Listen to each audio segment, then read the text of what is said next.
Si Kristo, si Lord Jesus Christ ay ang ating Savior, manliligtas. Si Kristo ay manliligtas, the Savior. Marami ang nagtatanong talaga, paano nga ba tayo iniligtas? Simpleng katanungan. Ang sagot, simple din. Ililigtas niya tayo sa kanyang mga utos at sugo, sa pagsunod sa kanya. Tatanggapin natin ang Diyos Ama na Diyos at ang Jesus Christ na Diyos at ang kanyang mga sugo. Yun, maliligtas tayo sa pamagitan ng pagmamahalan, gagawa ng kabutihan. Yun ang kaligtasan.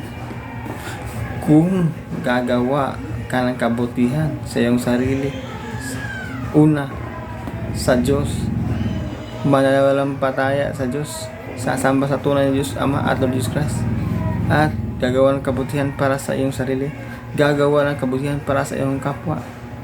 Sundin natin ang ating Panginoong Lord Jesus Christ. Yan ay ang kaligtasan. Si Kristo ay nagparito para sa ating lahat. Ililigtas niya tayo, nililigtas niya tayo sa kasamaan.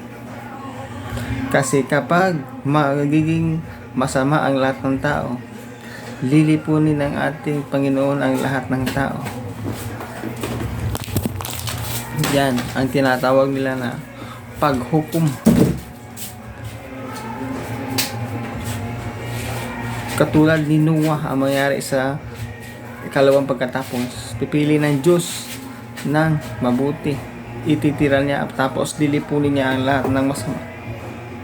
Kaya kung masama ang isang tao, patay talaga, impas talaga.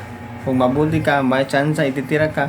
Kung mamatay ka man, pupunta ka sa langit, dadalhin ka ng ating Panginoong Diyos na si Lord Jesus Christ sa langit.